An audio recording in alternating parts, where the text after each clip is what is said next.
Hey, this is Rich over at TVP Live with another quick tips tutorials brought to you by Adobe Photoshop Elements Custom Tutorials Group. And let's jump right in with today's poster. Want us to know how to merge both of these photos, this one and this one, and fix the old photo background on this one. Is very grid dated and old. So there's not going to be much that we can do with this particular background. So we're probably just going to replace the whole wall altogether. And as far as this one's concerned, we'll just have to do a few fixes and try to use most of this wall in the background of the other photo. So let's start off with merging both of these photos together. I'm going to go back to this first photo and make the background canvas size a lot bigger so that I can put both photos onto one layer. So I make sure that this has been chosen, the layer, come up here to image, resize, and canvas size. And right now it's at 10 inches wide by 11 tall. We're just going to make it something really huge, like maybe 40 inches wide by 30 inches tall. And we'll hit OK, and you'll see that we got this big transparency if I zoom out that we can play with. Now we can actually bring in the other photo. So I'm going to go over to the other photo and I can drag it over to the project of the first photo. So I'll just grab it here with the left mouse button and I'm going to come up here to the first photos project tab and then drag my mouse down and I will let go. And now I got both photos onto one project with a transparent background. And that's what we want to do. So let's go ahead and put this photo over to the left. I'm going to go ahead and turn this one off for now and work with this one right here first. What I'm going to do is I'm going to grab this where this corner wall is and I'm going to use the smudge brush and smudge everything out of the way so it just leaves us nothing but a bare wall. I'll go ahead and grab a polygon tool and I'm going to follow the edge of the corner of the wall. I'll zoom in here. I'll come down here and you see what I'm doing? I'm going right down at that corner and I'm going to follow along the edge of our subject here because this is the part that we don't want to mess with. I can come straight across here. I'm just doing all of this over here just to make sure that I don't mess up any of the original photo. I'll double click here and now I created a big polygon area that I can smudge and not go beyond that area. So I'm going to grab the smudge brush, come back here, and you can see down here it's set to 250 the size. I'm going to change that to 150 like that so it's nice and big. And watch what I'm going to do. I'm just going to smudge out that top portion there because we don't need that ceiling art piece. It kind of gets in the way. So I'm just smudging that out. And I'll just go ahead and smudge this out. And you can see we just recreated the wall and got rid of the portions that we don't want. I have to be careful over here that it doesn't smudge out more than we want. I can make this smaller, like maybe 80 points. And then smudge this out like that. Smudge the hair back there. And that's good to go. I'm going to hit the Control D to deselect. And now before I do this side, I'm going to fix this guy's arm here a little bit because there's shadows from this pink flower thingy. So I'm going to take the smudge brush again, make it really small, like maybe 10 point. And I'm going to smudge the light back into his arm there, all the way to the edge here where his elbow is supposed to be. And that will make sure that we got to keep exactly what we want to.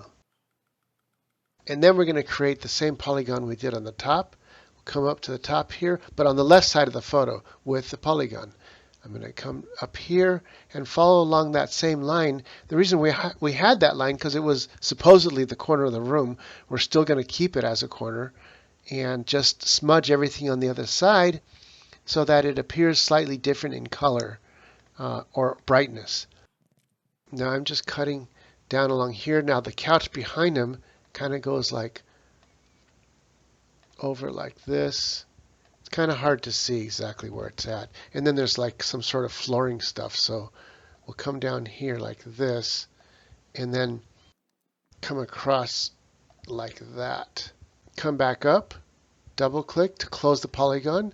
Take that smudge brush again, and it's small. Let's make it again big, like let's say 250 points. And now it's really big. And now we're just going to smudge the wall behind that back out. And come down here. See what I'm doing? I'm smudging that whole pink flower thingy completely out, recreating a blank wall again. And see, it doesn't pass beyond my polygon because I created that polygon to save the edges of the part of the subject that we wanted to keep.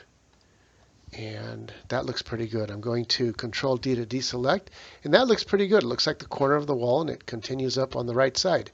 Now let's go ahead and take this photo, turn on the other photo, and bring them close together. Now this one is still kind of really fuzzy and gradated, so let's try to fix that a little bit. We're going to come up here to Enhance and hit Smart Fix. Now watch the photo when I hit that.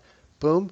See that? It completely made the contrast different. It made the colors bright, but it also did something to the background, is that it made all of the gradated parts even more gradated. So we're going to take this wall out altogether and use this other wall over here in its place. So let's go ahead and grab an eraser and let's make it really small, like let's say 15 point. Make sure the brush is a soft brush. If you scroll up here, you can see there are hard lines up here. We don't want the hard lines, we want the soft lines. And I'm going to zoom in and click, shift click. So I'll hold shift and click up here, and we're going to get rid of the old wall. See this? I'm clicking, and I could do it by hand just like this, but it's much easier to go click, hold the shift down, and click to do a series of straight lines. Click, hold the shift down, and click. Click, hold the shift down, and click. I can do this by hand also. But we're going to have to do it by hand around the girls' heads here. So as soon as we get down to about here, then I start doing it by hand and draw around each of the girls' heads, being careful not to leave any of the background, but not to draw too much into their foreground image. Like this girl, you can't even see her face really, so just kind of make it up here. Come around her head.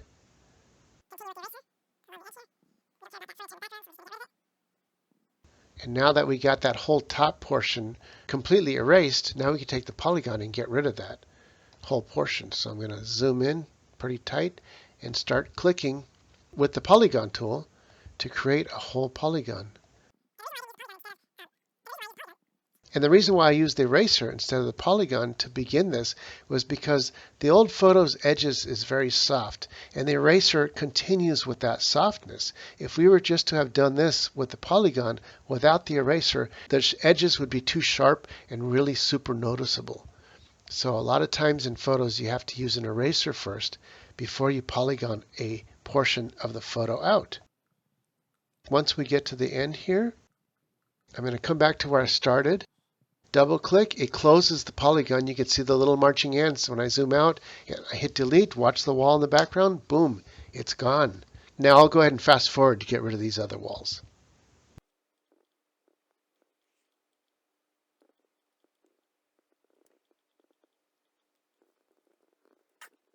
Now that I got rid of this wall, I'm going to bring this chair a little bit closer to the back of this kid so that when I bring this one in, it's not going to be in the way. So let's go ahead and take the polygon. This time we will use the polygon, a sharp polygon, because we can't get rid of any portion of the old photo. And we'll just kind of do this. I'm going to right click and hit cut. Grab that portion of the chair and just move it up. And finally, let's go ahead and grab the other photo and bring it in. And you can see it's actually on the wrong layer. So this is above this. So let's go ahead and drag that layer and bring it to the very bottom. So drag it down here. As soon as I let go, boom. Now it goes behind everything else. Look at that. Is that cool or what? So now I'm just going to bring it down here, and this looks about good right there. Now I can take the smudge brush. You could also use the stamp tool, but the smudge brush, a large smudge brush, watch how much quicker it is as I smudge this over. This is the new background now to replace what was there before. And I'm using a 250, a large smudge brush here for this. I'm going to keep on smudging until I completely cover the whole background. Now we can come back to this photo, the chair here. I'm going to take the smudge brush again, come in, zoom in like that, and make the smudge brush really small, like maybe 20 points. And watch this. I'm going to round off the edge of the chair. You just build from scratch basically. And that makes it look like the edge of the chair. See, originally it was cut off by the edge of the photo, and we just recreated it. And that's all there's to it. Now we just take the cropping tool, and let's go ahead and grab the photo from the bottom left edge here, and we're going to come up to the top here and drag this all the way over to around here, and let go, and look at that. As soon as we hit the check mark, we recreated a whole new photo. And then I could take the smudge brush, come in close, and make this about 30 points, and kind of smudge that checker piece behind the chair so you don't see it, so it doesn't look really awkward. It's not perfect, but you know what? So you're not going to really notice all these little things. So that's pretty much it. That's all there is to it. Hey, don't forget to like and subscribe. This is Rich, calling it quits, saying over and out.